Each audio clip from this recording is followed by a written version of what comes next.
Hey, what's going on, guys? Today we're going to take a look at 5 more mods that are all worth checking out in the Nexus. First mod I have for you is Personal Craftable Vertibirds by Mutant AI 1. This mod allows you to craft your very own rideable vertibirds in your settlements. You'll find the new vertibird in the special category of the workshop. It took me a minute to get it level, but once it's placed you can hop in and take your companions for a ride. There is a helicopter landing pad included in the resources tab, but you're going to have a hard time trying to place it. To get companions inside it can be kind of a pain, but eventually they'll just teleport in there and take a seat. Once you're inside, you set your destination on your Pip-Boy and you launch into the air.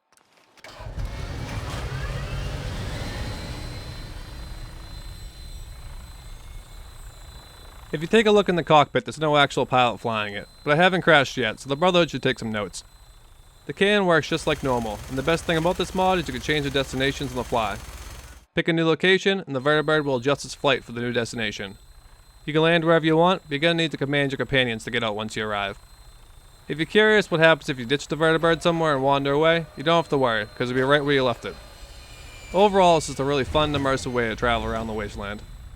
The next mod I have for you is Mutant Redux by MadMax713.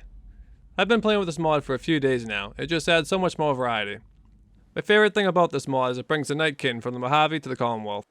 If you don't know what the Nightkin are, they're pretty much super mutants who have gone crazy from overdosing on stealth boys. They hate to be seen, use invisibility to sneak up on you, and are generally more aggressive than normal super mutants you come across. The next super mutant to get an overhaul are the legendaries.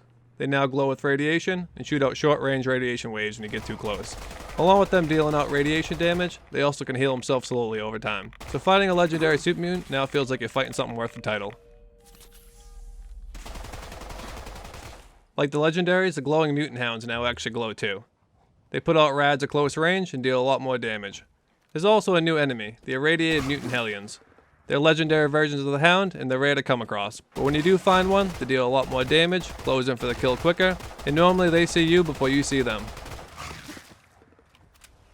The new glowing behemoth is the toughest of them all. They release waves of radiation, like the legendary super mutants, and can dish out damage just as much as they can take. They only spawn on higher levels, so it's going to take a while for you to come across one, but when you do see one in the distance, be ready for a fight. Along with all these new super mutants, Strong gets some tweaks too. His textures get a much needed upgrade, he's 10% taller, his carrying weight is tripled, and he has a lot more endurance in combat.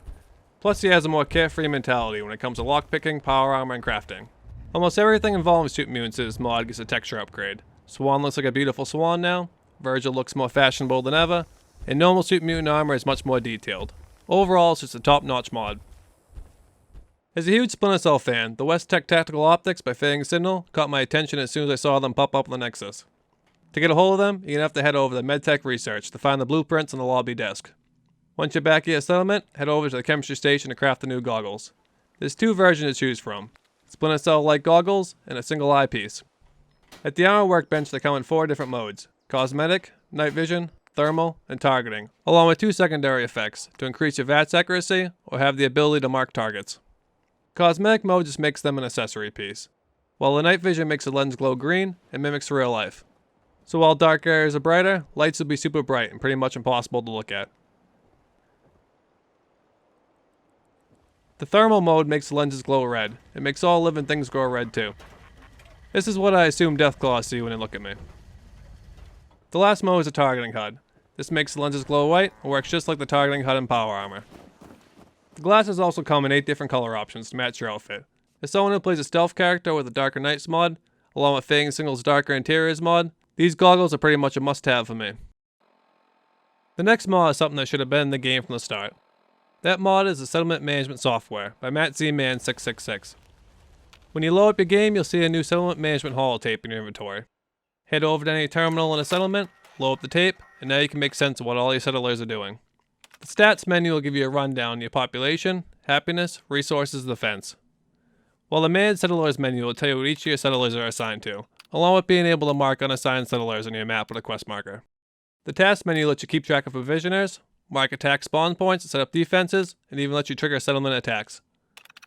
Lastly, you can switch between each settlement you want to manage on the same terminal. It's a really handy mod to make sure everyone is doing what they're supposed to be. The last mod I have for you is Beantown Interiors Project by Chucksteel. If you played Fallout 3 and modded it before, then most likely you know this mod's work already.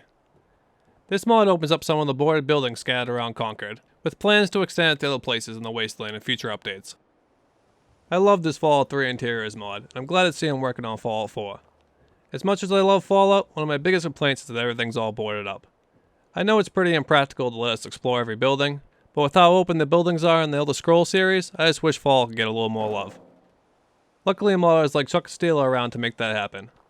This is an absolute must-have mod in my opinion, and everybody should go out and download it to show the mod author some love, because I can't wait to see where this goes in the future.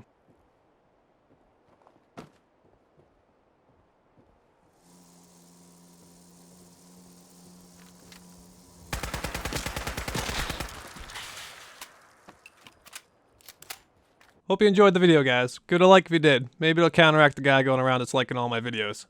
Also, let me know which mod's your favorite in the comments. I read every one of them. And now that the creation kit's in beta, let me know which mod you're looking forward to being made the most.